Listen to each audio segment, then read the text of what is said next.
সহিহ বুখারীর প্রথম খণ্ডের হাদিস নাম্বার ৩।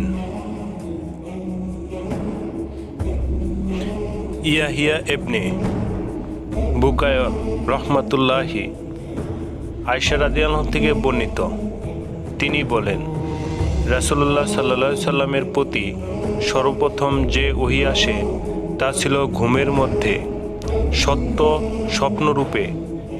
যে স্বপ্নই তিনি দেখতেন তা একেবারেই ভোরের আলোর ন্যায় প্রকাশ পেত।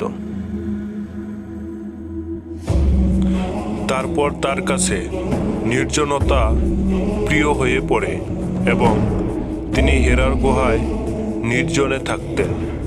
আপন পরিবারের কাছে ফিরে আসা এবং কিছু খাদ্য সামগ্রী সঙ্গে নিয়ে যাওয়া, এইভাবে সেখানে তিনি একাধারে বেশ কয়েক রাত ইবাদতের নিমগ্ন থাকত।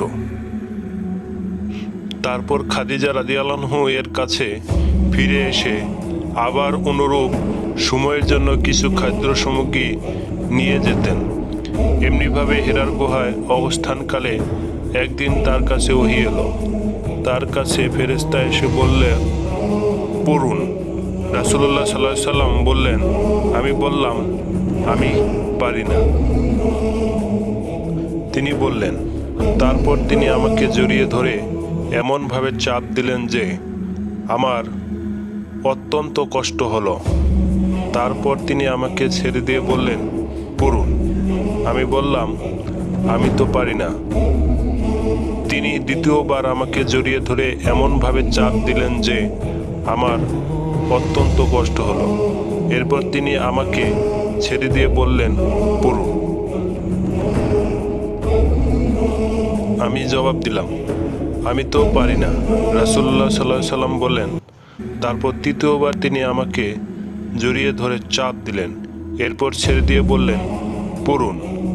আপনার রবের নামে, যিনি সৃষ্টি করেছেন মানুষকে আলাপ, পড়ুন। আর আপনার রব মহা মহিমান্বিত। তারপর এই আয়াত নিয়ে রাসূলুল্লাহ সাল্লাল্লাহু আলাইহি সাল্লাম ফিরে এলেন। তার অন্তর তখন কাঁপছিল। তিনি খাদিজা বিন খুয়াইলিদের কাছে এসে বললেন, আমাকে চাদর দিয়ে ঢেকে দাও, আমাকে চাদর দিয়ে ঢেকে দাও। তারা তাকে চাদর দিয়ে ঢেকে দিল। অবশেষে তার ভয় দূর হলো। তখন তিনি খাদিজা রাদিয়াল্লাহুর কাছে সকল ঘটনা জানিয়ে তাকে বললেন, আমি নিজের ওপর আশঙ্কা বোধ করছি।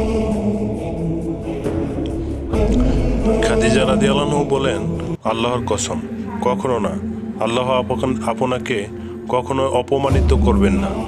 আপনি তো আত্মীয় স্বজনের সাথে সদয় ব্যবহার করেন, অসহায় দুর্বলের দায়িত্ব বহন করেন, নিঃস্বার্থকে সাহায্য করেন, মেহমানদের মেহমানদারি করেন এবং দুরস্তগ্রস্তদেরকে সাহায্য করেন।